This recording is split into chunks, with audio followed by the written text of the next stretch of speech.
अस्सलाम वालेकुम व्यूअर्स, मैं हूं Asim Riaz. Welcome to another episode of लम्हे उस्ताद के साथ। उम्मीद करते हैं आप लोग बिल्कुल ठीक ठाक होंगे, खैर खैरियत से होंगे, अपना भरपूर सारा ख्याल रख रहे होंगे। व्यूअर्स, जिस से हम हमेशा अपने प्रोग्राम में एक डिफरेंट से डिफरेंट गेस्ट को मदऊ करते हैं। सो आज के जो हमारे गेस्ट हैं वो भी बहुत स्पेशल पर्सनैलिटी हैं, मेरे बहुत अच्छे दोस्त भी हैं, मेरे मेंटर भी हैं और मेरे लिए एक वो फिगर है कि जिनको देख के मैं खुद बहुत इंस्पायर होता हूँ। इनका ताल्लुक आर्म फोर्सेस से है। He is a retired air commodore. इसके अलावा माशाल्लाह ही इज अ सितारे इम्तियाज, सितारे बसालत ऑल्सो। ना सिर्फ ये, क्योंकि नॉर्मली हम समझते हैं कि जो भी आर्मी के लोग होते हैं वो हार्डकोर आर्मी से रिलेटेड ही बात करते हैं और उनका जितना भी फोकस होता है वो सारा सिक्योरिटी और उससे रिलेटेड ही होता है। लेकिन इनसे आपको मिलके बहुत मजा आएगा, because he is a very good professor, he is a pool of knowledge. इसके अलावा ये लोग कॉर्पोरेट में भी काम करें, इनका अपना एक ब्रांड भी चला है, बिजनेस रन करें एफएमसीजी सेक्टर के अंदर। So let's welcome air commodore Khalid Chishti with us. अस्सलाम वालेकुम। जी वालेकुम सलाम जी आसिम साहब, क्या हाल है सो आपका? मच कैसे से आप? जी अल्हम्दुलिल्लाह, थैंक यू। सर, सबसे पहले मुझे एक चीज बताइएगा, जब भी हम आर्मी वाले के बात करते हैं, क्योंकि नाम हमारे जिन में आता है, so we come across a very rigid figure. और जब भी आपसे मुलाकात हुई आप टोटली बरक्स हैं। आप में एक मजाक एलिमेंट भी है, आप में रिलैक्स्ड है, आप स्माइलिंग फेस आपका होता है, बड़े डिफरेंट टॉपिक्स पे आप गपशप कर रहे होते हैं। सो ये that was a personality trait. ये कैसे अपने आप को डेवलप किया सर? नहीं जी नहीं, आपकी मुलाकात कम लोगों से हुई होगी। आर्म फोर्सेस के सारे लोग ही ऐसे होते हैं, उनके ग्रूमिंग और ऐसी होती है। I don't want to stand isolated by saying कि जी पता नहीं मेरे में सेंस ऑफ ह्यूमर ज्यादा है या एक लाइटर साइड ज्यादा। I think my all colleagues are very refined, लेकिन अनफॉर्चुनेटली शायद आपका उनसे कम वास्ता पड़ा, मेरे से ज्यादा पड़ा, जिसकी वजह से शायद आप के इंप्रेशन मैं ये बनाने में कामयाब हो गया हूँ। तो it's good for me and lucky may be. अच्छा सर, मुझे आपसे एक चीज पूछनी है। सबसे पहले, आपने बहुत टफ सिचुएशंस भी देखी होंगी, लाइफ और डेथ को बहुत क्लोजली देखा होगा आपने। जाहिर बात है, जितने फ्लाइंग आवर्स आपने किए हैं, माशाल्लाह आपसे डिस्कशन हो रही थी, you told me you have 3000 fighter flying hours, which is probably a very big thing, माशाल्लाह। अब क्या देखते हैं, व्हाट इज लाइफ? देखिए, life it depends how you take it.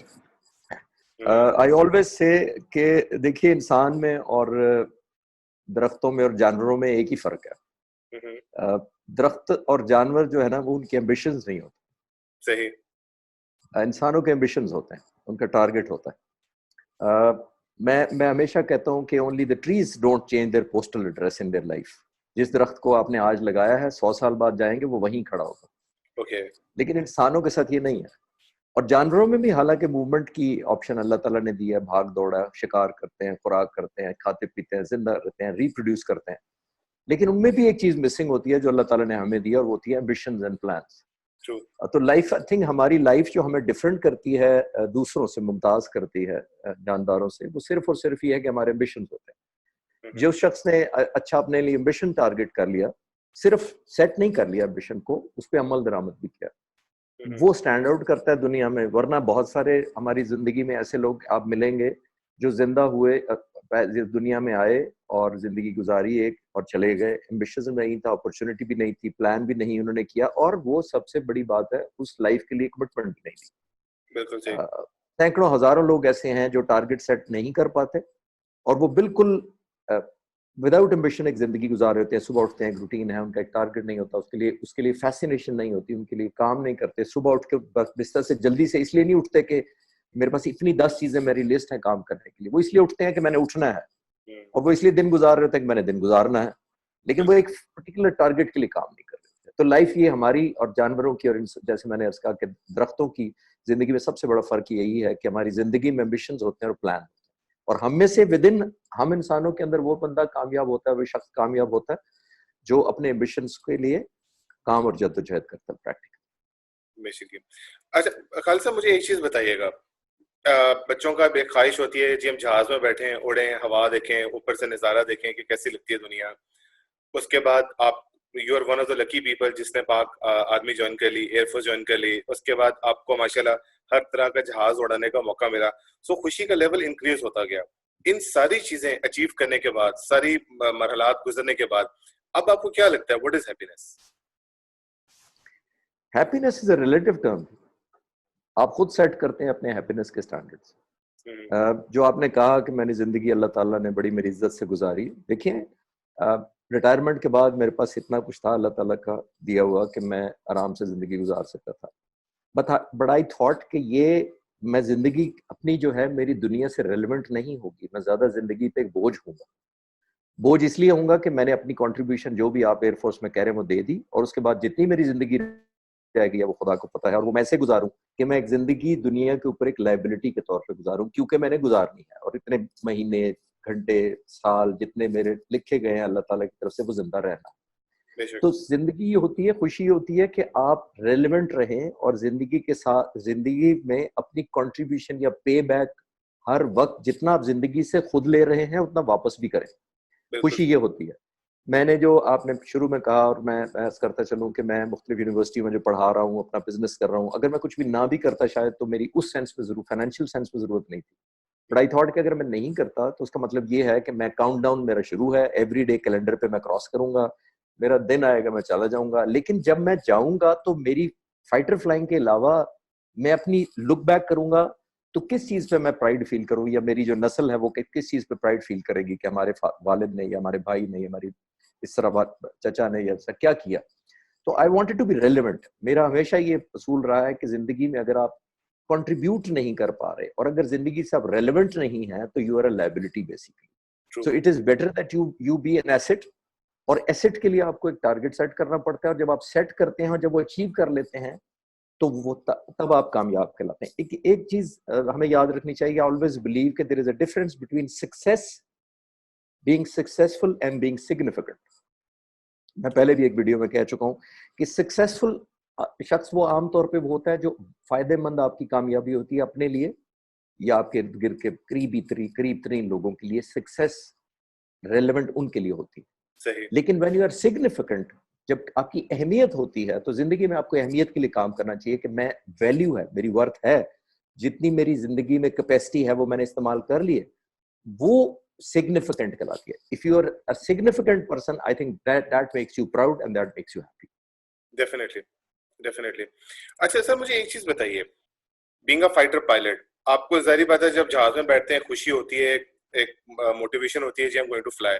इसके अलावा जब आप हाइट पे चले जाते हैं, so what are the energies that you see के you are above the world, आपके पास हर तरह की एक्सेस होती है, you are flying in the air, you are just like a bird, एक फ्रीडम होती है आपके पास, आप प्लेन को किसी साइड पे भी मूव कर सकते हैं। सो उस वक्त डिफरेंट एनर्जी सही होती है। So how do you get that energy from that point of time?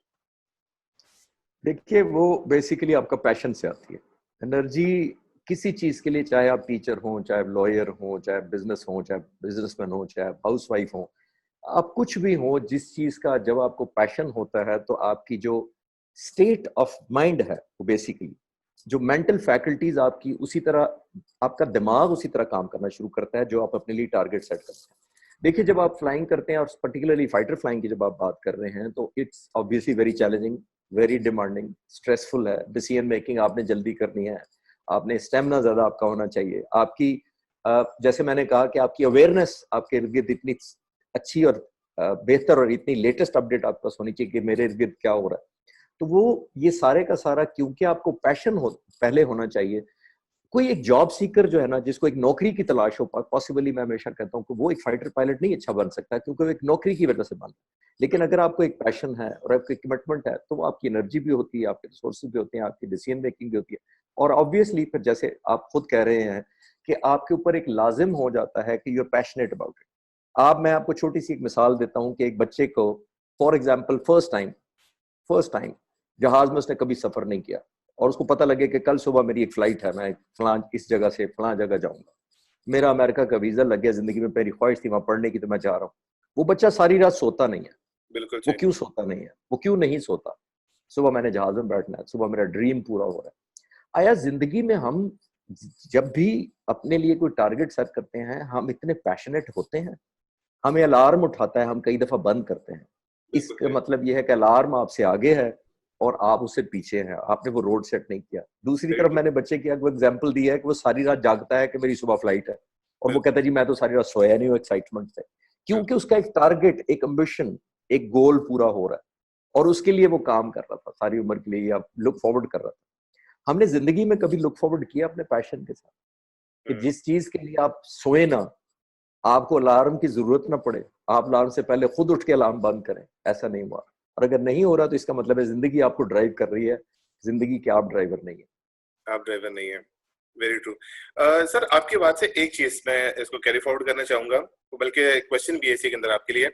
जब आपने बात की कि आप फाइट उसमें हवा में होते हैं, आपके पास डिसीजन मेकिंग बहुत क्रिटिकल एक टाइम होता है, आपके पास प्रॉब्ली नैनो सेकंड्स होते हैं। सो उस वक्त जब आपने चीजों को वेटेज देनी होती है, ये मैं रिलेट करूं बेसिकली हमारी डेली लाइफ के कॉन्टेक्स्ट में। सो कई दफा डिसीजन मेकिंग की प्रायोरिटीज कैसे सेट करनी चाहिए किसी भी बंदे को? देखिए ये बहुत अच्छा सवाल है आपका। इसके अंदर देखिए you have to prepare. Situation अगर सबको बता के आए और एक जैसी वार्निंग दे और एक जैसा टाइम मिले आपको फैसला करने का, तो हम सब की परफॉर्मेंस भी एक जैसी होगी, हम सबका मकाम भी एक जैसा होगा, हमारी तनख्वाहें भी एक जैसी होंगी, हमारी अपॉइंटमेंट्स भी एक जैसी होंगी। Very true. जिंदगी में जो हाईएस्ट एग्जेक्टिव्स होते हैं, आप पढ़ते हैं जी वो फलां शख्स 50 लाख रुपया फलां कंपनी में तनख्वाह ले रहा है, फलां शख्स को जी 35 लाख तनख्वाह मिलती है, 70 लाख तनख्वाह फलां शख्स ले रहा था। वो क्या है बेसिकली, किस चीज के ले रहा था? वो हमारे जैसे इंसान है, उसी तरह ब्लड प्रेशर है उसका, उसी तरह उसकी हाइट है, वही आंखें, दो आंखें दो हाथ है, वो किसी तरह खा ले रहा है। वो ले रहा था एक चीज की, और वो है डिसीजन मेकिंग।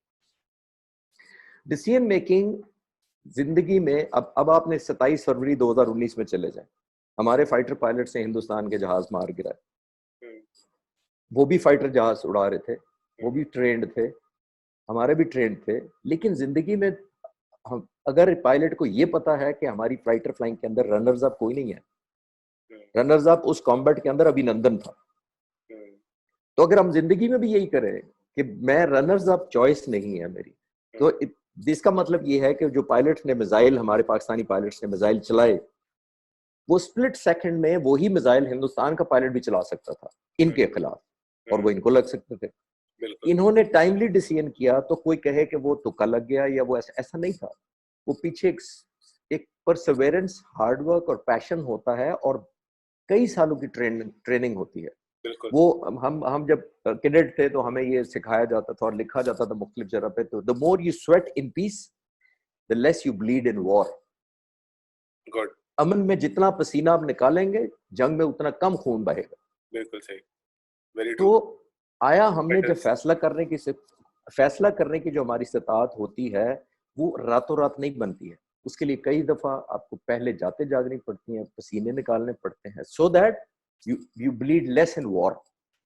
तो बेसिकली आपकी प्रिपरेशन आपसे फैसले कराती है, ना कि लक एक जगह आपको फेवर कर सकती है, कंसिस्टेंटली फेवर नहीं कर सकती। सही। अच्छा खालिद साहब, थोड़ा सा मुझे एक चीज बताइएगा, अगर हम बात करते हैं ड्रीम्स की, जैसे कि साहब ने भी बात की कि कुछ चीजें रियलिस्टिक लेवल पे हमें देखनी चाहिए, सो अपनी ड्रीम्स को रियलिस्टिक किस तरीके से देख सकते हैं हम लोग, किस तरीके से बना सकते हैं हम लोग? देखिए हमारी जिंदगी में हम बहुत सारे, मैंने शुरू में कहा कि बहुत सारे लोग आए और चले गए। ड्रीम्स को जब आपने सेट करना है तो नंबर वन वो ऑब्वियसली रियलिस्टिक होने चाहिए ड्रीम, नंबर वन चीज। और फिर आपको पैशन होना चाहिए। हम जिंदगी में रोजाना देखते हैं कि लोग कामयाब होते हैं। देखिए वो सबसे ज्यादा अपने कंफर्ट जोन से निकलते हैं जो लोग कामयाब होते हैं। कंफर्ट जोन आपको छोड़ना पड़ता है। मोहम्मद अली बॉक्सर मेरा फेवरेट स्पोर्ट्समैन है। अब मैं ड्रीम से लिंक करने लगा हूँ। मोहम्मद अली बॉक्सर, जब हम छोटे थे, बहुत ही छोटे थे, तो वो उसकी फाइट लगती थी तो मुझे लगता था कि ये शायद दुनिया का मोस्ट पावरफुल शख्स है, और ये मुक्का मारता है, गिरा देता है, बस खत्म बात। जहांगीर खान को हमने देखा कि वर्ल्ड चैंपियन बना 8 दफा, आज तक वर्ल्ड रिकॉर्ड है 555 matches sir, 555 matches unbeaten in a row. Yes. Nearly 6 years unbeaten, squash जैसी गेम में। लेकिन हम सारे ये समझते होंगे कि ये रैकेट अच्छा पकड़ता था, इसका स्टैमिना अच्छा होगा, इसकी नजर बड़ी तेज होगी। ऐसा नहीं है। जहांगीर खान से मैं मिला हूं, वो कहता है मैं 16 किलोमीटर सुबह 4 बजे लंदन की सर्दी में दौड़ लगाता था सुबह, फिर आके स्क्वाश कोर्ट चला जाता था, दोपहर तक स्क्वाश कोर्ट रहता था, खाना खाता था, फिर स्क्वाश कोर्ट चला जाता था, फिर स्विमिंग करता था, फिर स्क्वाश कोर्ट चला जाता था।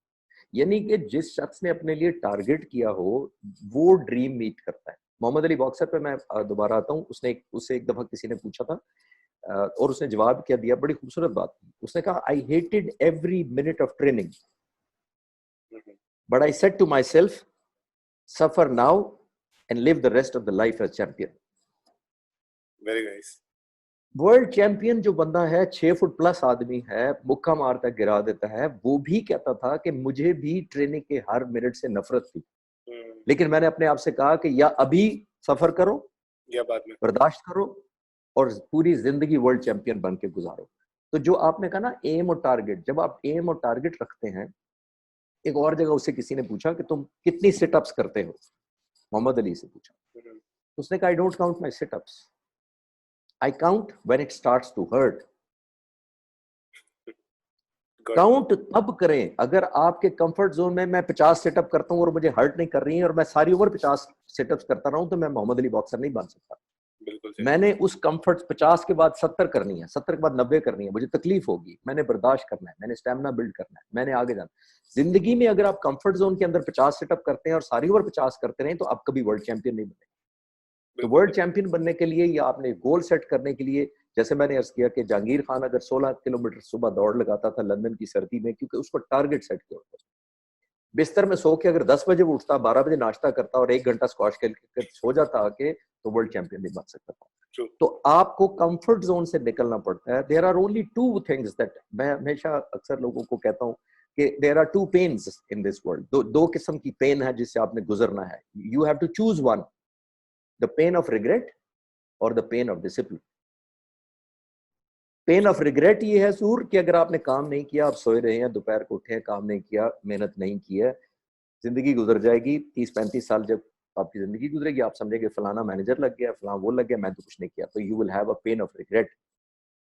आप सुबह उठते हैं, आप जैसे लोग तैयारी करते हैं, लेक्चर करते हैं, ट्रेनिंग करते हैं, सुनते हैं नई चीजें, अपनी काबिलियत बढ़ाते हैं, सुबह सुबह उठ के सर्दियों में रजाई से निकलना पड़ता है, गर्मियों में सड़क पे जाना पड़ता है धूप में, तो आप बेसिकली कर क्या रहे होते हैं? आप अपने कंफर्ट जोन से निकल रहे होते हैं। बिल्कुल जी। तो जब तक आप कंफर्ट जोन के अंदर रहेंगे सर, तो मेजॉरिटी ऑफ द वर्ल्ड जो दुनिया में नहीं अचीव कर पा रहे, वो कंफर्ट जोन के अंदर रहने की वजह से नहीं कर पा रहे। और मोहम्मद अली बॉक्सर या जहांगीर खान या और दुनिया में लाखों ऐसे स्पोर्ट्समैन हैं जिन्होंने अपने यहां से बैरियर हटाया कि अगर मैं इसी कंफर्ट जोन में रहा तो मैं कुछ भी अचीव नहीं कर पाऊंगा। I have to break this barrier and move on and go through, suffer more. जब लोग सारे सो रहे होंगे, अगर मैं स्क्वाश कोर्ट में होऊंगा, तब वर्ल्ड चैंपियन बनूंगा। अगर जब दुनिया कॉन्फिडेंस स्क्वाश खत्म कोर्ट किया में, एग्जैक्टली, अगर दुनिया स्क्वाश कोर्ट में और मैं सो रहा हूं और सिर्फ दुआओं पे अल्लाह ताला मदद नहीं करे। ट्रू। अच्छा, जैसे कि आपने बताया कि पैशन होना चाहिए, कमिटमेंट होना चाहिए, एक चीज को एम बना के चलना चाहिए। कई दफा रियल लाइफ की अगर हम बात करें तो ऐसा होता है कि आप किसी न किसी वजह से उस एम को अचीव नहीं कर सकते, या आपका जो टारगेट होता है वो मिस हो जाता है। इन केस कभी ऐसी सिचुएशन हो तो उसमें अपने आप को रिकम्पोज कैसे करना चाहिए? रिकम्पोज बड़ा सिंपल है जी। आसिम साहब, look back, did you do your best? बस एक जवाब अगर आएगा कि आपने वाकई उस हद तक डिलीवर किया या तैयारी की या कमिटमेंट शो की जितनी आपको उसकी रिक्वायरमेंट थी। अगर की है तो basically failure is not bad. Failure is not bad. Failure you can come back. Fail होना जो है वो स्टैंप अपने ऊपर ना लगने दे। I have failed. Failure is an incident. बहुत सारे दुनिया में आप स्पोर्ट्समैन देखें, बहुत सारे आप बिजनेसमैन देखें जिनके साथ बहुत अच्छा सलूक नहीं हुआ। KFC इतना बड़ा एक ब्रांड है, रेस्टोरेंट है। कर्नल साहब जो इनके ओनर थे, जो इनके पायनियर थे, he said I went to almost 10,000 places to sell my burger। उसे बर्गर कोई नहीं खरीदता था। वो सारी रात गाड़ी में बर्गर लेके घूमता रहता था कि मेरे बर्गर बिक जाए, तो बर्गर नहीं बिकते थे। अब 14,000 रेस्टोरेंट्स दुनिया में इसके हैं, बिलियंस में इसका एक्सपेंस है। तो मैं कह रहा हूं कि फेलियर अगर आप जहन में रख लें कि मैं अगर फेल हो गया तो फिर ऑब्वियसली नहीं मूव कर पाएंगे। लेकिन अगर आप ये अपने आप को तसल्ली रखें कि maybe I have not done enough, need to do more, आपको खुद एनर्जी आएगी। और सबसे इंपॉर्टेंट ये है कि वो कितना पैशनेटली उस टारगेट से आप मोहब्बत करते हैं।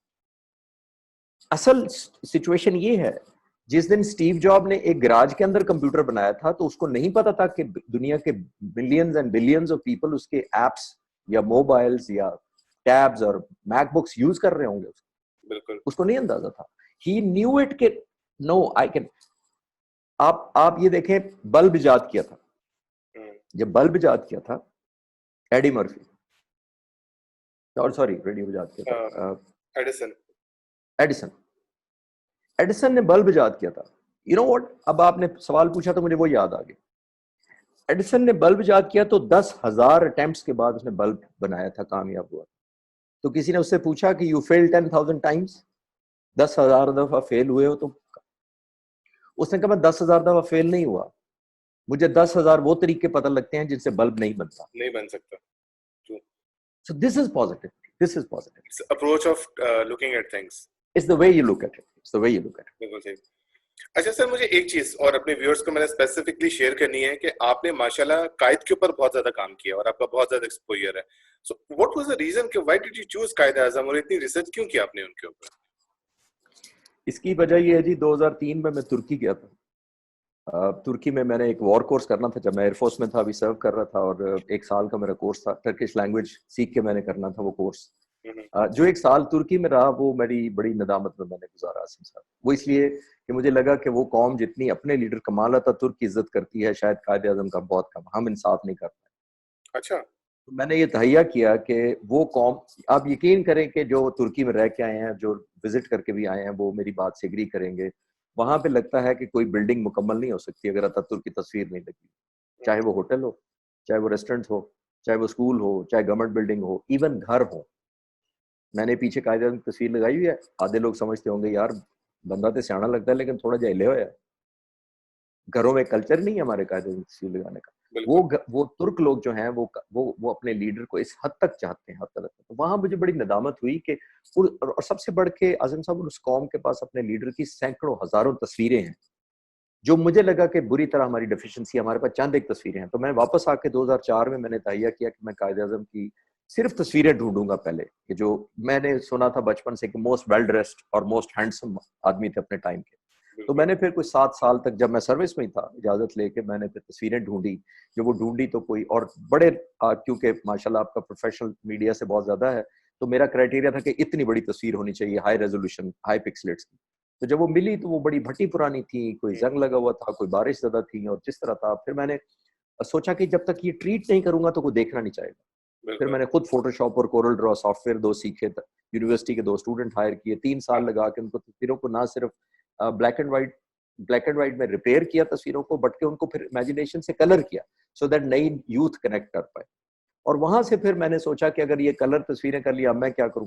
तो फिर मुझे पता लगा, ये आइडिया हुआ कि इस जिन्ना साहब को बड़ा कंट्रोवर्शियल बना दिया, और स्पेशली बॉर्डर पहाड़ तो बहुत लोगों ने कंट्रोवर्शियल बनाया।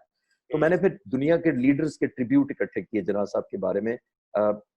चर्चिल ने क्या कहा, नेल्सन मंडेला ने क्या कहा जिन्ना साहब के बारे में, और फिर इनके ऑनर में एक वेबसाइट मैंने लॉन्च की। It's www.myjinnah.com, MYMYJINNAH, myjinnah.com। वो एक छोटा सा मेरा ट्रिब्यूट है। बेसिकली मैं अपना कर्ज उतार रहा हूँ कि इस मुल्क ने, आपने शुरू में इंट्रोडक्शन में कहा कि एयर कमोडोर मुझे बनाया, इसी मुल्क ने बनाया, मेरे मिलियंस का डॉलर्स के जहाज मेरे हवाले किए, ट्रस्ट किया मेरे ऊपर, सितारे बिसालत, सितारे इम्तियाज से नवाजा इसी मुल्क ने मुझे। तो आई थॉट मुझे कर्ज उतारने की जरूरत है। मैं कर्ज उतार तो नहीं सकता जिन्ना का बेसिकली, लेकिन थोड़ा सा कोशिश करता हूँ कि अगर कोई एक शेड के तौर पे एक जरा सा कम किया जा सके। तो that's how I worked on it. और मैं अल्हम्दुलिल्लाह अभी भी पाकिस्तान में और पाकिस्तान से बाहर लेक्चर भी दे रहा हूँ, एंड एज अ कॉज दे रहा हूँ, ऑब्वियसली नो फाइनेंशियल गेन्स। माशाल्लाह। व्यूअर्स, इंशाल्लाह शीशी साहब के साथ हम लोगों ने एक स्पेसिफिक अलग प्रोग्राम रखना है सिर्फ जिन्ना के ऊपर, और आई एम श्योर उसमें इतनी आपको इन्फॉर्मेशन मिलेगी कि शायद आपको एक स्पॉट पे, एक जगह पे कभी भी कायद के बारे में इतनी इन्फॉर्मेशन ना मिल सके। इंशाल्लाह ये हमारे प्लान में है और बहुत जल्द हम इस पे वर्कआउट करेंगे और आपके साथ बहुत सारी पिक्चर्स भी शेयर करेंगे। और माशाल्लाह माशाल्लाह खालिद साहब ने बहुत ज्यादा काम किया हुआ है और वो भी आपके साथ हम शेयर करेंगे।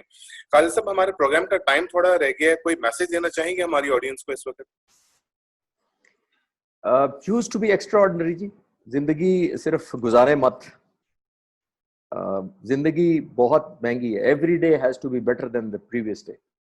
जैसे मैंने आपसे कहा कि जिस तरह शुरू में एग्जांपल दी कि एक बच्चा जहाज पे पहली दफा सफर कर रहा है और उसने अमेरिका का वीजा भी उसका लग गया, पढ़ने जा रहा है, तो जिस तरह वो सारी रात नहीं सोता आउट ऑफ एक्साइटमेंट, तो हमने कभी जिंदगी में अपना पैशन, एक टारगेट सेट करके और उसके लिए काम किया है और पैशनेटली लुक फॉरवर्ड किया है, जिस तरह एक बच्चा सारी रात जागता है कि मेरा एक टारगेट, एम्बिशन पूरा होने वाला है। कंफर्ट जोन से निकले बगैर हुजूर सिर्फ विश कर लेने से नहीं होता। मेरा मैसेज सिर्फ ये है, बॉटम दो मैसेज सिर्फ मैं कहूंगा। The life does not give you what you desire, the life gives you what you deserve. जिंदगी आपको वो नहीं देती जिसके आप ख्वाहिशमंद होते हैं, जिंदगी वो देती है जिसके आप हकदार होते हैं। नंबर 1। जो डिजर्व करते हैं। और दूसरा, हम एक ब्लेम गेम से निकलें। हम जस्टिफिकेशन बहुत करते हैं कि इसने मुझे आगे नहीं चलने दिया, इसने मेरा हक मार दिया, इसने मेरे पैसे नहीं दिए, इसने मेरी प्रमोशन नहीं दी, इसने सिफारिश करा ली, मेरे पास सिफारिश नहीं थी, मेरे पास ये नहीं था, मेरे पास। तो ब्लेम करने से जब तक आप नहीं निकलेंगे सर, आप अपनी एनर्जी कूप नहीं कर सकते। वो मुझे अच्छी तरह एक बड़ा जुमला मुझे पसंद है कि it may be their fault but it is your problem. Sir आप बेशक कहते रहे कि जिस हालत में मैं हूं उसका कसूर है, उसका कसूर है, उसका कसूर है, लेकिन प्रॉब्लम फिर भी ये मेरा ही है जिस हालत में मैं हूं। उसमें रहना आपका कसूर है, उसका रहना आपका कसूर है। और अगर आप रहते रहें और रहते रहना चाहें तो आपका कसूर है। कसूर बेशक किसी और का हो, लेकिन प्रॉब्लम आपका है। इट्स योर प्रॉब्लम जिसके थ्रू आप गुजरे। वो सफर नहीं कर रहे। जूता आपने पहना हुआ है, अगर तंग कर रहा है आपको, हो सकता है कसूर किसी और का हो जिसने आपको जूता दिया है, लेकिन प्रॉब्लम आपका है। तो you have to work hard to get rid of those problems. Otherwise, obviously, the life does not give you very comfortable scenarios all along. ये मेरी तरफ से। Sir, thank you very much. Thank you for your time. Thank you for joining us. It was really nice to have you with us. Thank you, Asim साहब, for having me. कि आपने बहुत enjoy किया होगा इनसे। जब भी हमारी डिस्कशन हुई है, जब भी बात हुई है, हमने बहुत कुछ सीखा है और हमेशा एक पॉजिटिव एनर्जी लेके निकल रहे हैं। इन्हीं की बात को मैं लेके चलता हूँ। एंड करने से पहले मुझे एक चीज बहुत पसंद आई। ख्वाब वो होते हैं जो कि आप जागते हुए देखें और आपको सोने ना दें, ना कि ख्वाब वो होते हैं जो कि आप सोते हुए देखें और आपको जागने ना दें। सो अगर आपके पास एम है, एम्बिशन है, तो sky is the limit, you can do everything. अपने प्यारों का बहुत सारा ख्याल रखिएगा। अगले प्रोग्राम तक इजाजत दीजिएगा। अल्लाह हाफिज।